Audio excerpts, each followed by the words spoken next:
أما بعد فأعوذ بالله من الشيطان الرجيم بسم الله الرحمن الرحيم يا أيها الذين آمنوا صلوا عليه وسلموا تسليما اللهم صل على سيدنا وحبيبنا ومولانا محمد صلى الله عليه وعلى آله وصحبه وبارك وسلم اللهم صل على سيدنا ونبينا شفيعنا وحبيبنا ومولانا محمد صلى الله عليه وعلى آله وأصحابه وبارك وسلم اللهم صل على سيدنا ونبينا شفيعنا وحبيبنا ومولانا محمد صلى الله عليه وعلى آله وصحبه وبارك وسلم أعوذ بالله من الشيطان الرجيم بسم الله الرحمن الرحيم قل إن صلاتي ونسكي ومحياي ومماتي لله رب العالمين صدق الله العلي العظيم وقال رسول الله صلى الله عليه وسلم إنما الأعمال بالنيات শুকরিয়া আদায় করতেছি মহান রব্বুল আলমিনের দরবারে। রব্বুল আলমিন গত ফাল্গুন মাস চরমনাই বাৎসরিক মাহফিলের পরে অগ্রহায়ণ মাসের মাহফিলে আল্লাহ রাব্বুল আলামিন আমাদেরকে আসার বসার দিনী আলোচনা করার শোনার তৌফিক দান করছেন। শুকরিয়া তার সবাই বলি আলহামদুলিল্লাহ। ফাল্গুন থেকে অগ্রহায়ণের ভিতরে দেখবেন অনেক আমাদের মুজাহিদ ভাইরা, অনেক মা বোনেরা দুনিয়ার থেকে বিদায় নিয়ে কবরে চলে গেছে। এর ভিতরে উল্লেখযোগ্য আমাদের ফয়জি শাহ হুজুর রহমতুল্লাহি আলাই, আমাদের ডাক্তার মুক্তার শাহ হুজুর রহমতুল্লাহি আলাই, আমাদের গোলাম মাওলা শাহ হুজুর রহমতুল্লাহি আলাই সহ অনেক অসংখ্য মুজাহিদ এবং পর্দা আলেম মা বোনেরা এবং অনেক দিনদাররা দুনিয়ার থেকে বিদায় নিয়ে চলে গেছেন, আর কোনো দিন আসবে না। এমন একদিন আসবে আল্লাহ কবুল করলে মাহফিল চলতে থাকবে, আমরাও থাকব না।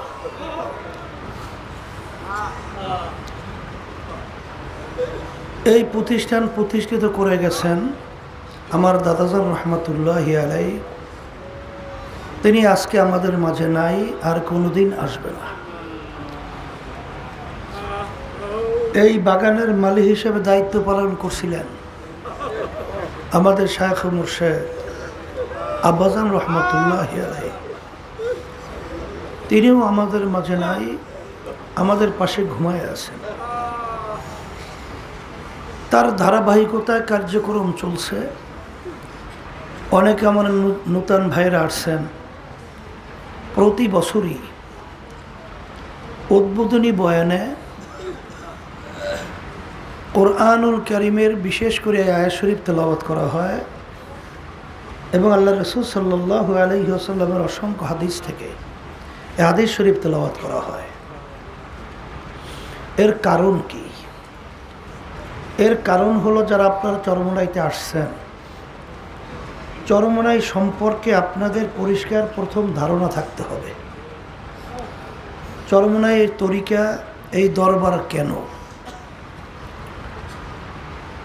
অনেকে বলে চরমনাইতে ওরস হবে, আব্বাজান রহমাতুল্লাহি আলাই বলতেন, আপনারা ভুল বলছেন, ওরস বলা হয় আনন্দ ফুর্তি, কিন্তু আমরা ওরস করি না, এটা মাহফিল।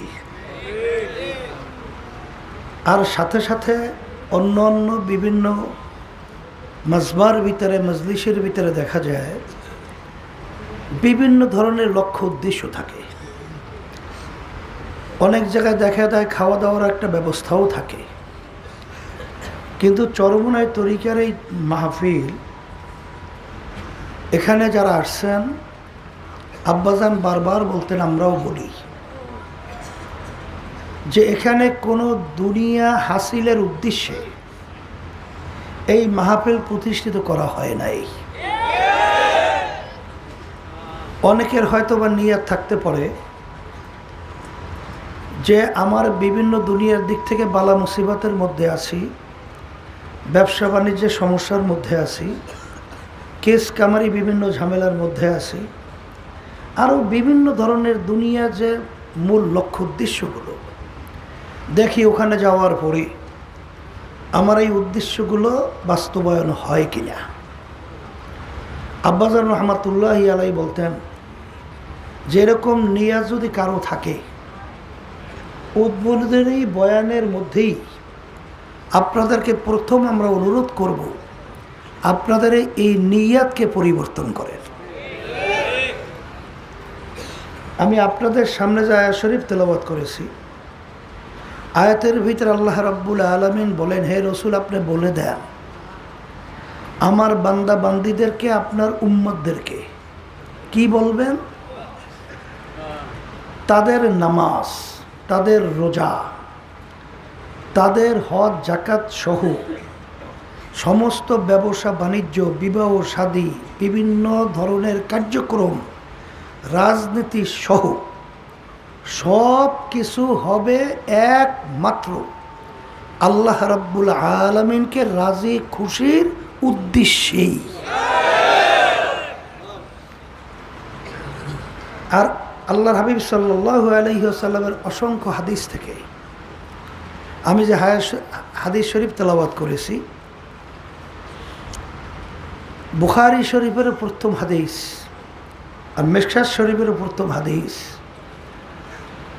বুখারী রহমাতুল্লাহি আলাই বুখারী শরীফের প্রথম বাব বানছেন, বাব মানে অধ্যায়, বাব মানে দরওয়াজা। এক কথায় যেই বিষয় নিয়ে এই অধ্যায়ের ভিতরে আলোচনা হবে, যেই বিষয়ের উপরে হাদিসগুলো, সেখানে বাব বানছেন তিনি বাবুল ওয়াহি, ওহি সম্পর্কিত হাদিস এই বাবের ভিতরে বুখারী রহমাতুল্লাহি আলাইহি নিয়ে আসছেন। কিন্তু বাবের পরে তিনি যে হাদিস তেলাওয়াত করছেন, সেই হাদিস হলো ইন্নামাল আমালু বিন্নিয়াত ওয়া ইন্নামা লিমরি মা নাওয়া ফামান কানাত হিজরাতুহু ইলাল্লাহি ওয়া রাসূলিহি। আল্লাহ রাসূল সাল্লাল্লাহু আলাইহি ওয়াসাল্লাম বলেন যে তোমাদের হিজরত, এই যে আপনারা বাড়ি থেকে সমস্ত কার্যক্রম সব বাদ রেখা চরমোনাইতে আসছেন, এটা একটা হিজরতের মতোই তো, কথা ঠিক না? এই যে আপনারা আসছেন কেন? আল্লাহ রাসূল সাল্লাল্লাহু আলাইহি ওয়াসাল্লাম বলেন যে মক্কা শরীফ থেকে যখন মদিনা শরীফ হিজরত করতেছেন, তখন সাহাবায়ে কেরামদেরকে উদ্দেশ্য করে বলতেছিলেন যে তোমাদের হিজরতের উদ্দেশ্য যদি হয় আল্লাহ এবং আল্লাহর রসুলকে রাজি খুশির জন্য, তাহলে তোমাদের হিজরতটা আল্লাহ এবং আল্লাহর রসুলের জন্যই হবে, অর্থাৎ আল্লাহ এবং আল্লাহর রসুলকে তোমরা পাইয়া যাবা। আর যদি তোমাদের হিজরত হয় দুনিয়া অথবা কোনো মেয়েকে বিবাহ করার উদ্দেশ্যে, তাইলে তোমরা দুনিয়া অথবা এই মেয়েকেই বিবাহ করতে পারবা, কিন্তু আল্লাহ এবং আল্লাহর রসুলের কাছে এই হিজরতের বিনিময়ে আর অন্য কোনো ফল তোমরা পাবা না। তা যারা মাহফিলে আসছেন চরমোনাইতে, বাড়িঘর রাস্তাঘাট সব কিছু এত দিন রাত্র পরিশ্রমের মাধ্যমে আগে নিয়াতকে সহি করে নিতে হবে যে আমরা এই চরমনাই মাহফিলে আসছি কেন। আসার মূল উদ্দেশ্য লক্ষ্য হলো একমাত্র আল্লাহ রব্বুল আলামিনের রাজি খুশির উদ্দেশ্যেই। সবাই বলি আল্লাহুম্মা আমিন। আল্লাহ আপনি কবুল করে না। যদি এই নিয়তে আমরা বসতে পারি এবং এই নিয়তে আমরা থাকতে পারি তা আল্লাহর ফজল ও করমে হাদিস অনুযায়ী আল্লাহ এবং আল্লাহর রসুলকে আমরা পেয়ে যাব। আর যদি আমাদের নিয়াত দুনিয়ার কোনো উদ্দেশ্য হয়ে থাকে, নিজের ব্যক্তিগত কোনো স্বার্থের জন্য হয়ে থাকে, হয়তোবা দুনিয়া এবং নিজের ব্যক্তির স্বার্থ উদ্ধার হতে পারে, কিন্তু আল্লাহ এবং আল্লাহর রসুলের কাছে এই হিজরতের পরে যে মাহফিলে আসছেন বিনিময়ে কিছু পাওয়া যাবে না। কথা ঠিক কিনা? অনেক সময় দেখা যায় যে দুনিয়ার উদ্দেশ্য অনেকে আসার পরেও সেই উদ্দেশ্য বাস্তবায়ন হয়, এটা হতে পারে।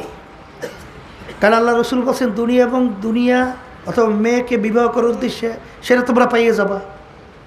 তাহলে এখানে দুনিয়ার উদ্দেশ্যে যদি কেউ আইসে থাকে তাহলে দুনিয়া পাইয়ে যাইতে পারেন। কারণ আল্লাহ রাব্বুল আলামিন কোরআনুল কারীমের ভিতরে কি বলছেন? মান কানা ইউরিদু হারসাদ দুনিয়া নুক্তিহি মিনহা। যদি তোমরা আমার কাছে কেউ দুনিয়া চাও তাহলে আমি তোমাদেরকে দুনিয়া দিয়ে দেব। ওমা লাহু ফিল আখিরাতি মিন খালাক। কিন্তু কিয়ামতের ময়দানে তোমরা আর কোনো অংশ এই হিজরতের বিনিময়ে আর তোমরা পাবা না। এই জন্য আমার ভাইদেরকে প্রথম উদ্বোধনী বয়ানে বলবো, আল্লাহ রাব্বুল আলামিন শুধু আমাদের বাহ্যিক আমলের দিকেই তাকাইয়া থাকে না, আমাদের বাহ্যিক কার্যক্রমের দিকেই শুধু তাকাইয়া থাকে না। আল্লাহ রাব্বুল আলামিন আপনার আমার কলব নিয়াত দিলের দিকে তাকাইয়া থাকে। ইন্নাল্লাহা লা ইয়ানজুরু ইলা সুওয়ারিকুম ওয়া আমালিকুম ওয়ালাকিন ইয়ানজুরু ইলা নিয়াতিকুম ওয়া কুলুবিকুম আও কামা ক্বালা আলাইহিস সালাতু ওয়াস সালাম। আল্লাহ রাসূল সাল্লাল্লাহু আলাইহি ওয়াসাল্লাম বলেন, আল্লাহ রাব্বুল আলামিন শুধু তোমাদের বাহ্যিক আমলের দিকেই তাকাইয়া থাকে না, আল্লাহ রাব্বুল আলামিন তোমাদের কলবের দিকে তাকাইয়া থাকে, তোমাদের দিলের দিকে তাকাইয়া থাকে যে আমাদের নিয়াত এবং দিলের অবস্থানটা কি। যেভাবে আমাদের নিয়াত এবং দিলের অবস্থান থাকবে সেইভাবেই আপনারা ফলাফল পাবেন। আমার বাজানদেরকে বলবো, শোনেন, আমরা এখানে যারা আসছি, আল্লাহর কুতুব আব্বাজান রহমাতুল্লাহি আলাইহি বলতেন ব্যাটারি চার্জ। সর্বনাই মাহফিল কি ব্যাটারি চার্জ? কি বাস্তবতা আছে না নাই? বছরে 2 বার ব্যাটারি চার্জের ব্যবস্থা করা হয়। দেখবেন আল্লাহর রহমতে এখানে, আল্লাহর রহমতে হাজার হাজার আল্লাহর খাস বান্দারা এই মজলিসে আছে না নাই? এই তাদের সোহবাতে যদি আমরা কিছু সময় থাকি তাহলে এর বরকত আছে না? এর একটা ক্রিয়া আছে না? না নাই? বাস্তবতা আছে না নাই? হানজালা রাদিয়াল্লাহু তাআলা আনহু তাড়াহুড়ো করে রওনা করছে, আল্লাহ রাসূল সাল্লাল্লাহু আলাইহি ওয়াসাল্লামের সাথে দেখা করবে। পথের মধ্যে ওমর ফারুক রাদিয়াল্লাহু তাআলা আনহুর সঙ্গে দেখা। ওমর ফারুক রাদিয়াল্লাহু তাআলা আনহু বলতেছে, ভাই হানজালা, তুমি কোথায় রওনা করছো? কাল আমি আল্লাহ রাসূল সাল্লাল্লাহু আলাইহি ওয়াসাল্লামের সঙ্গে দেখা করার জন্য রওনা করছি। কেন? কাল আমি হানজালা তো মুনাফিক হয়ে গেছি। তুমি মুনাফিক হলা কীভাবে? কলে যখন আল্লাহর হাবিবের সোহবাতে সংস্পর্শে তার সামনে থাকি, তার সংস্পর্শে থাকি, তখন আমার দিলের যে হালাত, জেলের যে অবস্থা থাকে। কিন্তু আল্লাহ রাসূল সাল্লাল্লাহু আলাইহি ওয়াসাল্লামের থেকে যখন বাড়ি ঘরে, রাস্তাঘাটে, বাজারে, অন্যত্র কোথাও যাই, তখন দিলের এই অবস্থান তো থাকে না। তা আল্লাহর হাবিব সাল্লাল্লাহু আলাইহি ওয়াসাল্লামের সামনে থাকলে এক অবস্থা, বাহিরে গেলে আর এক অবস্থা। তাহলে 2 অবস্থা। আমি মুনাফিক। ওমর রাদিয়াল্লাহু তাআলা আনহু বলতেছেন, হ্যাঁ ওমর রাদিয়াল্লাহু তাআলা আনহু, হ্যাঁ ও আবু বকর সিদ্দিক রাদিয়াল্লাহু তাআলা আনহু।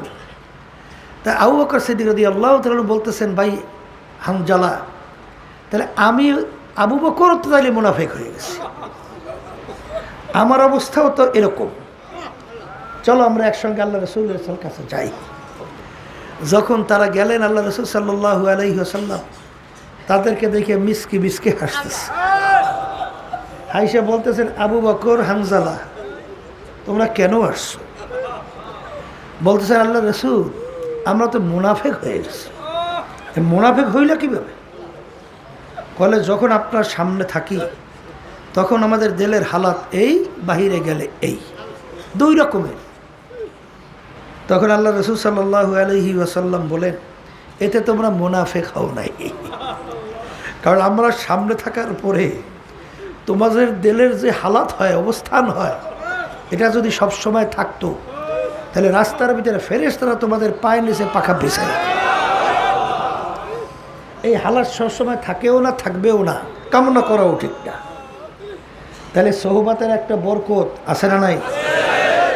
এই জন্য তো বারবার বলা হয়, সোহবাতে সালেহ তোরা সালেহ কুনাদ, সোহবাতে সালেহ তোরা সালেহ কুনাদ, সোহবাতে তালেহ তোরা তালেহ কুনাদ।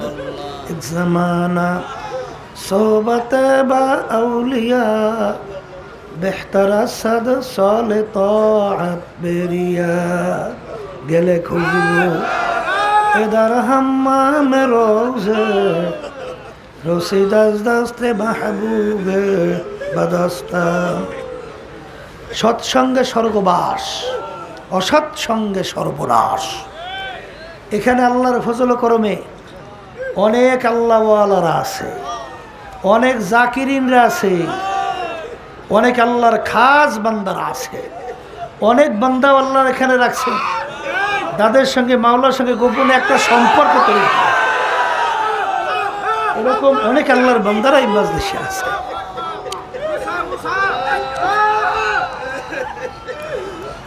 এদের সঙ্গে যদি আমাদের জীবনে একটা সময় কাটাইতে পারি,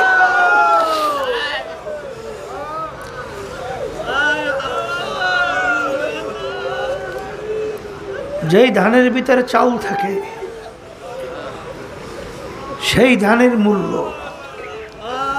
কিন্তু যেই ধানের ভিতরে চাউল থাকে না ওটাকে চিটা বলা হয়। চিটা, চিটার তো কোনো মূল্য নাই। বাজারে বস্তা ভরে আমরা যদি চিটা নিয়ে যাই, ওই চিটার এক পয়সাও কোনো মূল্য নাই।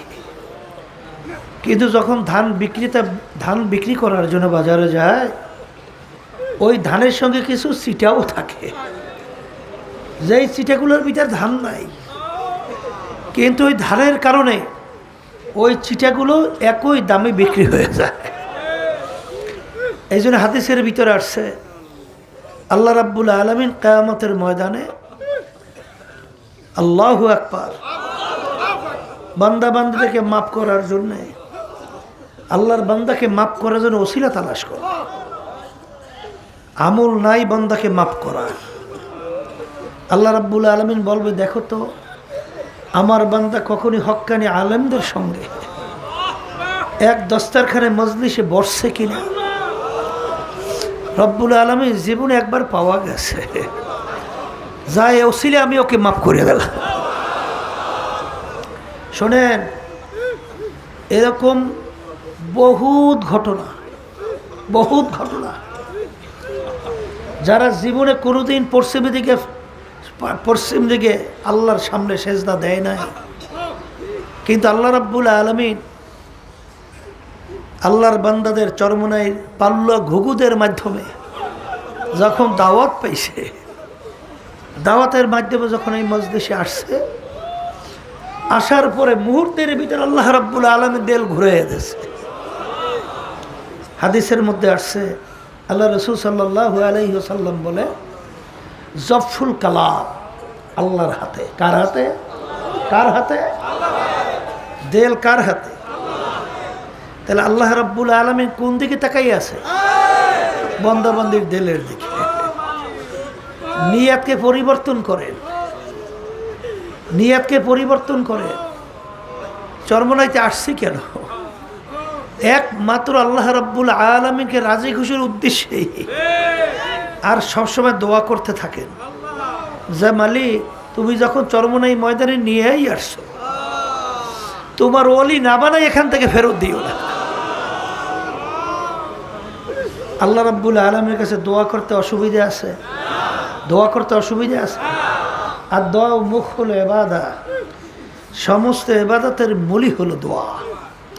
তা আমরা চরমনাইতে আসছি, আজকে অগ্রহায়ণ মাসের মাহফিল, প্রথম উদ্বোধনী বয়ান এর মাধ্যমে মাহফিল শুরু হলো। আমি আমাকে আমার বাজানদেরকে বলবো, আমাদের দিলের নিয়াতকে পরিবর্তন করি। একমাত্র আল্লাহ রাব্বুল আলামিনকে রাজি খুশির উদ্দেশ্যেই আমরা মাহফিলে আসছি।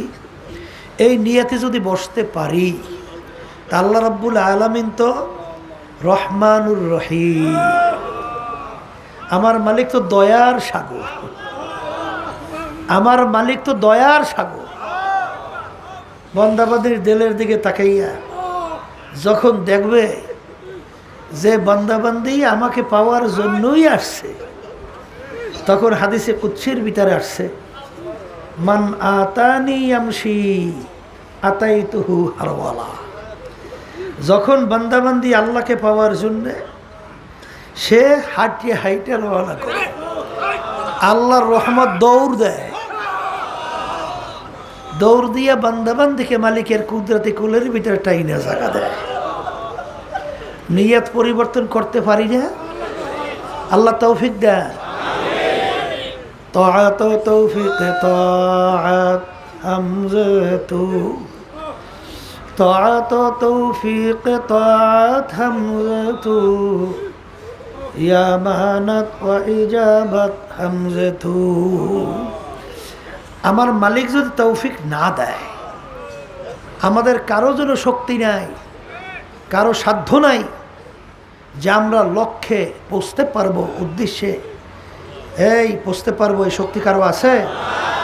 এই জন্য সর্বপ্রথম আমি আমার বাজানদেরকে বলবো যে আমরা যারা আসছি আমাদের নিয়াতকে পরিবর্তন করব। আসছি কেন? কাকে রাজি খুশির উদ্দেশ্যে? বলেন একমাত্র আল্লাহ রাব্বুল আলামিনকে রাজি খুশির উদ্দেশ্যেই আসছে। আল্লাহ আপনি কবুল করে না। এখন কথা হলো, চরমনাই মাহফিল আল্লাহর কুতুবেরা প্রতিষ্ঠিত করে গেছেন কেন? আব্বাজান রহমাতুল্লাহি আলাইহি বারবার বলতেন, আমরাও বলি, এখানে অনেক হক্কানি ওলামায়ে কেরাম আলোচনা রাখবেন, তারাও আল্লাহর রহমতে বলবেন যে এই চরমনাইয়ের মাহফিলের মাধ্যমে আল্লাহর সঙ্গে বন্দাদের সঙ্গে একটা সম্পর্ক তৈরি করার জন্যই এই মাহফিলের ব্যবস্থা। কথা ঠিক কিনা? মামলা কিন্তু দুই প্রকার, একটা হলো দুনিয়ার মামলা, আর একটা হলো আখিরাতের মামলা।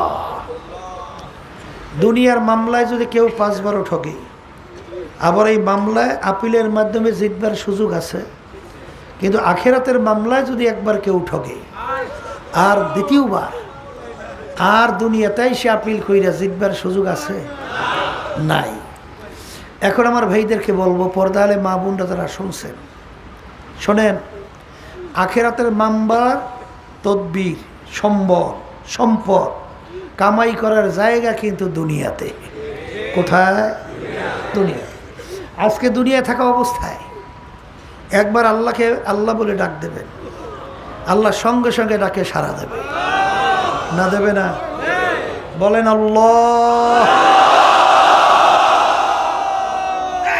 আল্লাহ সাড়া দিচ্ছে, কিন্তু কবরে যাওয়ার পরে শত শত বছর আল্লাহকে ডাকবেন, একবারও কিন্তু আর ডাকে আল্লাহ সাড়া দেবে না। বরং মালিক কি বলবে, দুনিয়ার ভিতরে যেইভাবে তুই আমাকে ভুলে গেছিলি, এইভাবে ভুলে গেলাম। শত শত বছর ডাকবি, একবারও আর ডাকে সাড়া দেব না। বরঞ্চ আল্লাহ রাব্বুল আলামিন বলবে কবরের মাটি দুই পাশ থেকে সাফ। নাফরমানকে বহুত নেয়ামত খাওয়াইছি,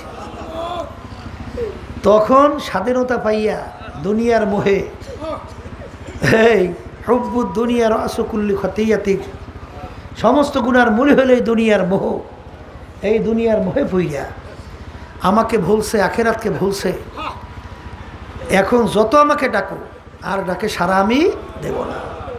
এখন ভাই বাজানদেরকে বলবো, শোনেন, দুনিয়ার যারা পাগল হয়েছেন, আখেরাতকে যারা ভুলছেন, অনেক নতুন বাজানদার তো আসছেন। আমি সেই বাজানদেরকে বলি, শোনেন, একটু মাঝে মাঝে চক্ষু বন্ধ করে একটু মোরাকাবা করিলেন, একটু চিন্তা করিলেন দুনিয়াটা কি। আল্লাহ রসুলের কাছে দুনিয়া কি? আল্লাহ রসুল সাল্লাল্লাহু আলাইহি ওয়াসাল্লাম দুনিয়া সম্পর্কে বলেন, আর দুনিয়া জিফাতু ওয়া তালিবুহা কিলাব। হে আমার উম্মতেরা, দুনিয়াটা হলো একটা মুর্দার মতো মরক। আখেরাতকে যারা ধ্বংস করে দুনিয়ার পিছনে লাগবে, তারা দুনিয়ার কুকুরের দল। পানির ভিতর থেকে মরক ভাসে, কোনো মানুষ দৌড়ায় না, কুকুর দৌড়ায়। তাই ঠিক দুনিয়া এইটা হইল একটা মরগের মতো মুর্দা। এর পিছনে যারা পড়বে, আখেরাতে ধ্বংস করবে, এরা হলো দুনিয়ায় ওইভাবেই কুকুরের দলের মতো। কথা ঠিক কি না? অন্য হাদিসের ভিতরে আল্লাহ রাসূল সাল্লাল্লাহু আলাইহি ওয়াসাল্লাম বলেন, দুনিয়া এবং দুনিয়ার ভিতরে যত সম্পদ, আল্লাহ রাব্বুল আলামিনের কাছে তার মূল্যটা কি? কাব বাউদাতেন, একটা মাছি বা মশার পাখনার মতো। একটা মাছি মশার পাখনার মূল্য কি আছে? লক্ষ লক্ষ মাছি পাখনা, মশার পাখনা একাত্রিত করে বাজারে নেবেন, কয় পয়সা বিক্রি হয়? কোনো মূল্য আছে? কিন্তু আল্লাহ রাব্বুল আলামিন মশা মাছির পাখনার উদাহরণ দিলেন কেন? কারণ আল্লাহ রাব্বুল আলামিন 18,000 তার কম বেশি মাখলুকাত, মশা মাছি এটা তো আল্লাহ বানাইছেন। তাই যে যে জিনিস তৈরি করে ছোট হলেও তার প্রতি তার একটা গুরুত্ব আছে। আপনার কাছে না থাকলেও যে বানাইছে তার কাছে একটা গুরুত্ব আছে। কথা ঠিক কিনা? তাহলে মাছি মশা এর পাখনার মতো দুনিয়া এবং দুনিয়ার যত সম্পদ। এখন আল্লাহ রসুল বলেন, এবং আল্লাহ রাব্বুল আলামিন তার কাছে দুনিয়ার অবস্থান এই। এখন এই কথা যাদের বিশ্বাস আসছে, ইমান, এর নাম কি? এর নাম কি? ইমান। ইমান মানে বিশ্বাস। তা আল্লাহ এবং আল্লাহ রসুল এই যে কথা যার ভিতরে বিশ্বাস আসছে, তার কাছে দুনিয়াটা ওইভাবেই মূল্য আসবে। এই কথা ঠিক কিনা? আর যাদের কাছে এই কথার বিশ্বাস আসে নাই, তাদের কাছে দুনিয়ার মূল্যটা আসবে অগ্রাধিকার ভিত্তিতে। এই কথা ঠিক কিনা?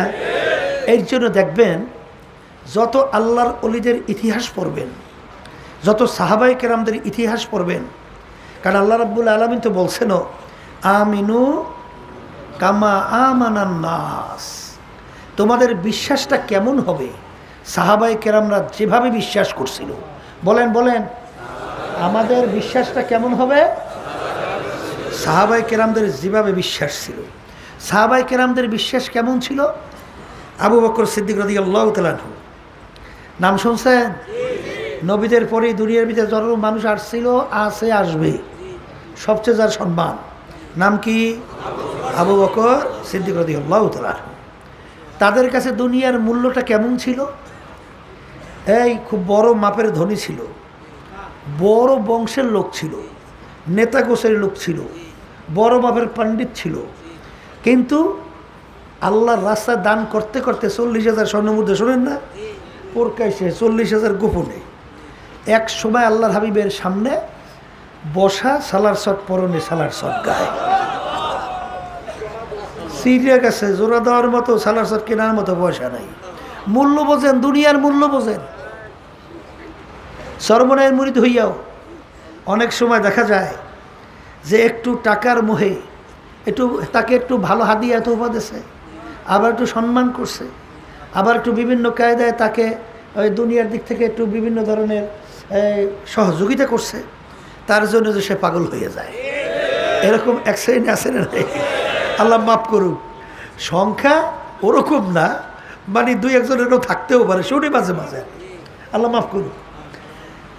তাই আবু বকর সিদ্দিক রাদিয়াল্লাহু তাআলা আনহু সালার শার্ট পরনে সালার শার্ট গায়ে, এত বড় ধনী, আল্লাহর কাছে অবস্থাটা বড় পছন্দ হয়ে গেছে।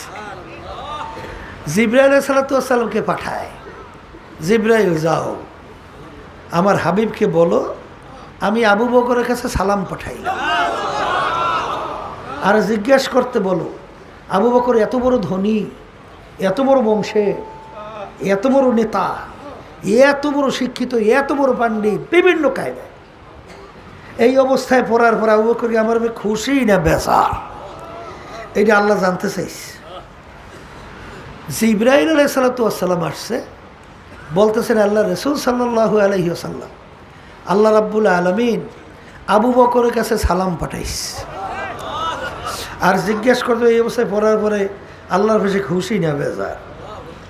আল্লাহর হাবিব সাল্লাল্লাহু আলাইহি ওয়াসাল্লাম বলেন, আবু বকর আমার মালিক তোমার কাছে সালাম পাঠাইছে,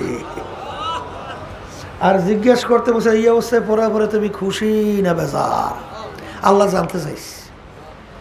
তখন তিনি দুই চোখের পানি ছাড়িয়ে দিচ্ছে, ছাড়িয়ে দিয়ে কান্দে আর বলে ইন্নী লিরাব্বির রাস, আমি আমার মালিকের উপরে খুশি, আমি আমার মালিকের উপরে খুশি।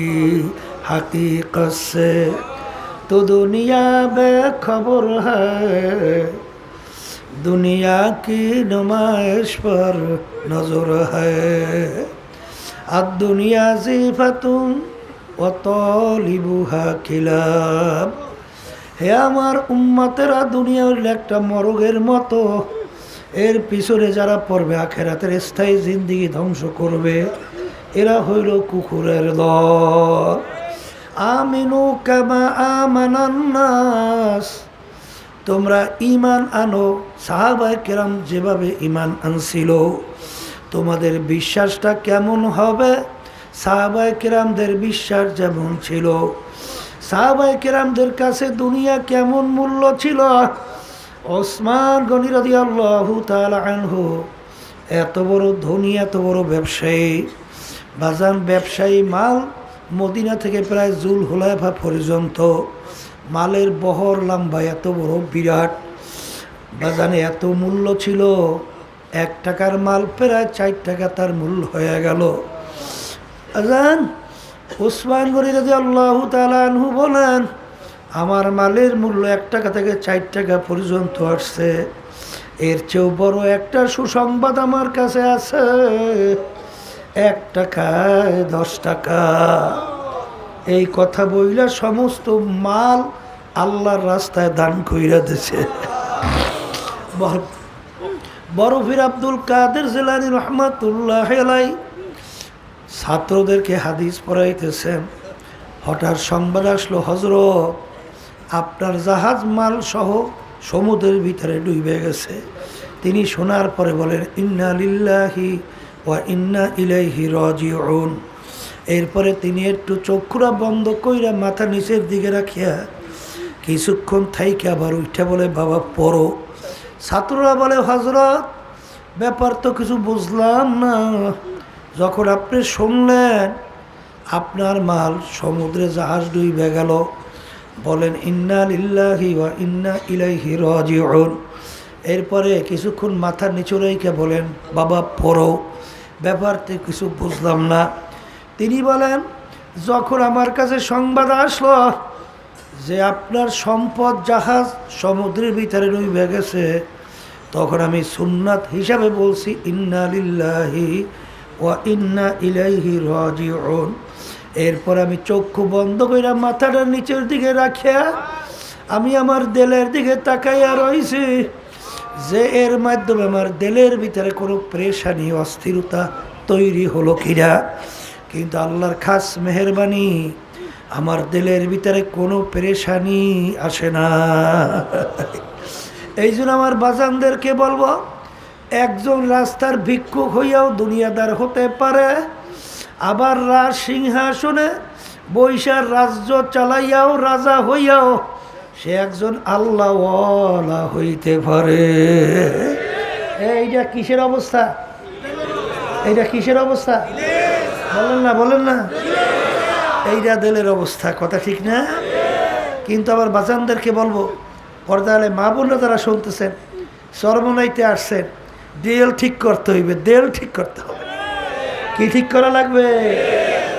দেল ঠিক করতে হবে। যদি আল্লাহর ফজল করবে কলব দেলকে ঠিক করতে পারি, তাহলে আল্লাহর খাস মেহরবানিতে সব দেখবেন, সমস্ত কার্যক্রম সব দেখবেন, প্রতিটা মুহূর্তে ক্ষেত্রে আল্লাহ রাব্বুল আলামিনের রেজামন্দি রাজি খুশির জন্যই হবে। কথা ঠিক না?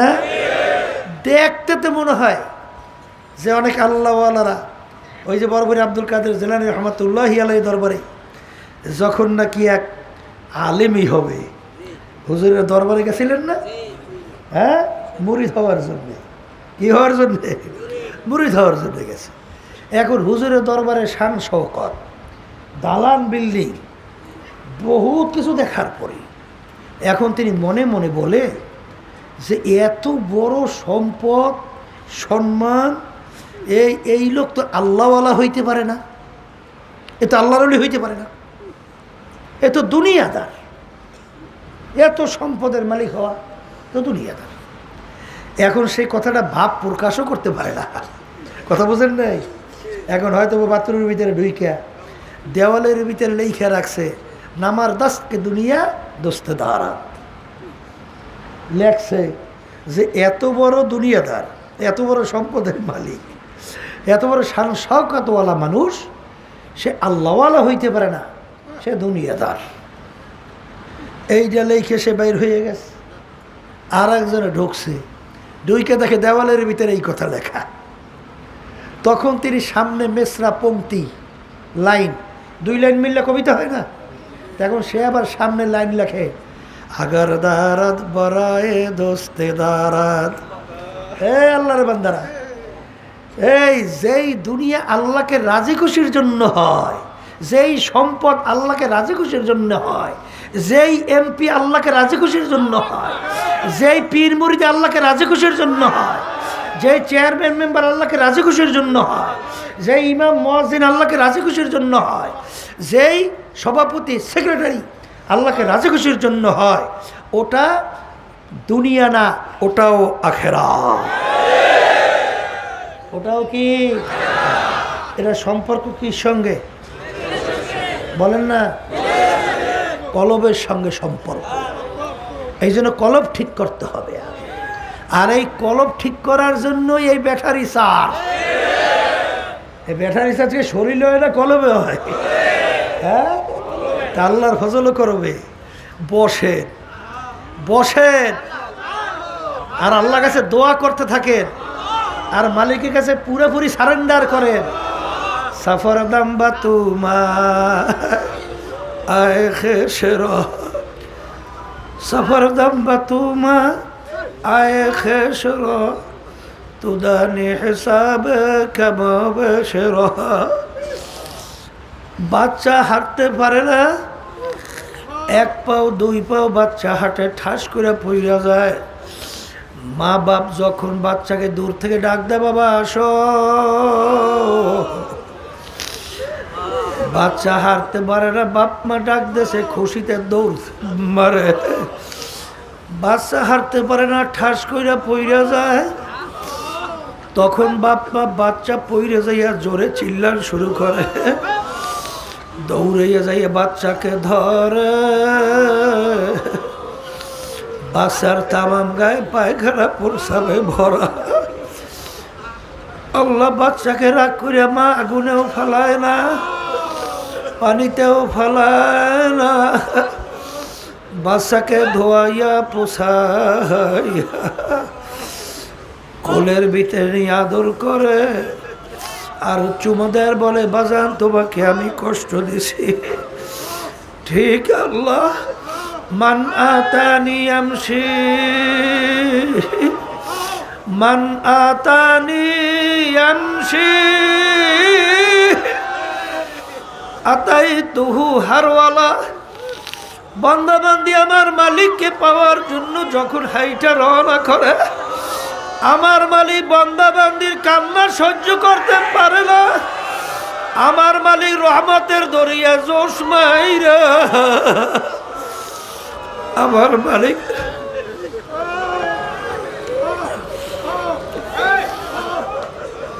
আমার মালিকের রহমত দৌড় দেয়। সাবাকাত রহমতি সাবাকাত রহমতি আলা গজাবি সাবাকাত রহমতি আলা গজাবি। আমার মালিকের দয়ার সাগরে রহমতের দরিয়ায় যখন জোশ মাইরা মারবে, জোশ মারবে, আমার মালিক বলবে না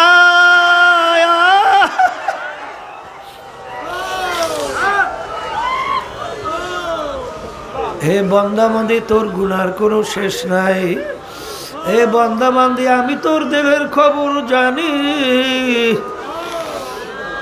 আখারে আল্লাহু আল্লাহ, আমার মালিক বড় দয়ার, আমার মালিক বড় মায়ার। হে দুনিয়ার পাগল, কোন দুনিয়ার পাগল হইলা? আল্লাহু আকবার। যেই দুনিয়া তোমাকে আমাকে একদিন লাথি মাইরা মাটির নিচে ফেলাইয়া দেবে, যেই দুনিয়া তোমার আমার গায়ের থেকে জামা খুইলা ফেলাবে,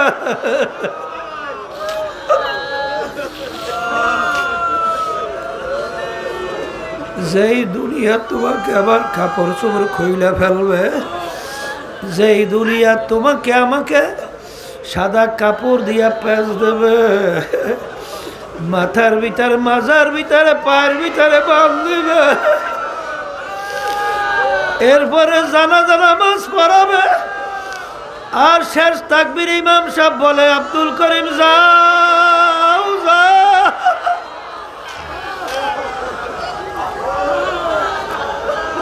আল্লাহু আল্লাহ हकीकत से तो दुनिया बेखबर है, दुनिया की नुमाइश पर नजर है। ए আল্লাহর বান্দারা যারা চরমনাইয়ের ময়দানে আসছো, এই মাটির ভিতরে আল্লাহ অনেক বরকত দান করছে। বেহুদা সময় নষ্ট কইর না বাজার, আরে বেহুদা সময় নষ্ট না কইরা খবরদার তাড়াহুড়া বাদ দাও।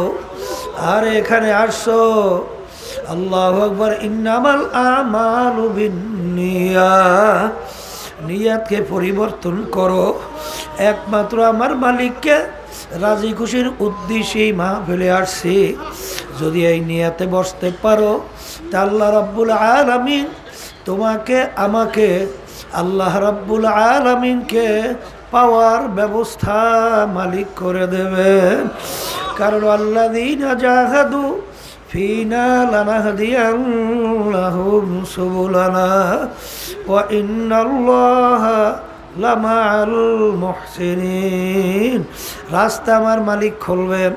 যত বিপদ মুসিবত আসুক না কেন, যত তোমার আমার সামনে বুঝে আসুক বা না আসুক, বাজান এ চিন্তা তোমার আমার দরকার নাই। কারণ ইউসুফ আলাইহিসসালামকে বিবি জুলাইখা 7টা দরজার ভিতরে তালা মারল। ইউসুফ আমার কথা মানা লাগবে, চিন্তা করে নাই কিভাবে বের হবে। আমার মালিকের উপরে তাওয়াক্কুল কইরা, ওয়া ইয়াতাওয়াক্কাল আলাল্লাহি ফাহুয়া হাসবুহু। বান্দা বান্দি আমার মালিকের উপরে তাওয়াক্কুল করো। আরে যখন দৌড় মারলো, টাস টাস করে আমার মালিক দরজা খুইলা দিল। নবী বের হইয়া গেল, আটকায় রাখতে পারে নাই। আরে ফেরাউন তার দলবল সহ নবী মুসা আলাইহিস সালামকে তারা দলবল সহ নীল নদী সামনে। মালিক এখন উপায় কি? হে মুসা তোমার হাতে কি? মালিক লাঠি পানিতে বাড়ি দাও। বাড়ি দেওয়ার সঙ্গে সঙ্গে বহুত রাস্তা আমার মালিক খইলা দিল। এ আল্লাহর বান্দারা, নৈরাশার মালিকের দরবার শয়তানের ধোকায়, নফসে আম্মারার ধোকায় গুনার পর গুনাহ হয়ে গেছে। আরে পাহাড় পরিমাণ গুনাহ হয়ে গেছে। নৈরাশ হইও না, আমার মালিক তো রহমানুর রহিম, লা তাখুযুহু সিনাতু ওয়ালা নাওম। আমার মালিকের ঘুমও নাই, জিমানিও নাই, কারণ আমার মালিক তার দয়ায় ঘুমাইতে দেয় না। আমার মালিক সব সময় তোমার আমার দিকে তাকাই অপেক্ষায় থাকে, বান্দা বান্দি কখন আমাকে আল্লাহ বইলা ডাক দেবে, সঙ্গে সঙ্গে আমি বান্দা বান্দি ডাকে সাড়া দেব। বাজার যখন মালিক চরমায় নিয়ে আসছে, খবরদার সময় বেহুদা নষ্ট কইরো না, প্রত্যেকটা মুহূর্ত জেকেরে ফেকেরের মধ্যে থাকো, সব সময় হাঁটতে চলতে মাওলার জেকের করো, আর দিলে দিলে সবসময় মাওলার দরবারে কাঁদতে থাকো, আর মালিককে তালাশ করতে থাকো, মালিককে তালাশ করতে থাকো, আমার মালিককে তালাশ করতে থাকো। তালাশ করো, ডাক দাও, তালাশ করো, ডাক দাও, তালাশ করো, ডাক দাও।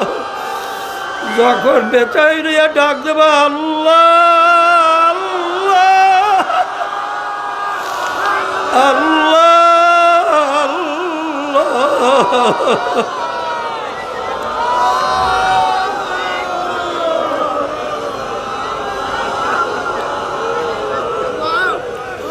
আমার মালিক তোমার আমার ডাকে সারা না দিয়া পারবে না। হাকিকত সে তো দুনিয়া বে খবর হ্যায়,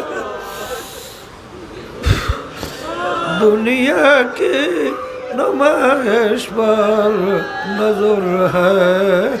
আল্লাহু আমিন। হে আমার দয়ার মালিক,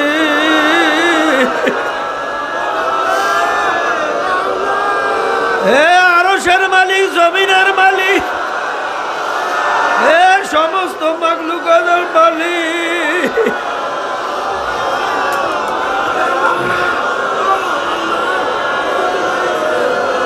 তুমি একটু মাঠের মাহফিলের দিকে তাকাইয়া দেখো। মালিক তাকাও, তাকাও, তাকাও। কত সাদা দাড়ি আমার বাবাদেরকে নিয়ে হাত তুললাম, আরে কত তলে বেলে নিয়ে হাত তুললাম, কত খাঁটি নায়েবে রাসূলদেরকে নিয়ে হাত তুললাম। হ্যাঁ, তাহলে কত তোমার খাস বান্দা বান্দিদেরকে নিয়ে হাত তুললাম। মালিকের ভিতরে যেই হাত তোমার কাছে পছন্দ, ওই হাতের বরকত আমাদের জীবনের গুনাহ মাফ করে আল্লাহ, মাহবেরকে হেদায়েতে জড়িয়ে বানায়। আল্লাহ, আমার যেই বাজানরা আসছে, আল্লাহ কাউকে আপনার ওলি না বানাই এখান থেকে ফেরত দিয়ে আল্লাহ সবাইকে আপনার ওলি হিসাবে কবুল করে নেন। আল্লাহ হেদায়েতের জরিয়া বানায়া দেন। সুবহানা রাব্বিকা রাব্বিল ইজ্জাতি আম্মা ইয়াসিফুন ওয়া সালামুন আলাল মুরসালিন ওয়ালহামদুলিল্লাহি রাব্বিল আলামিন।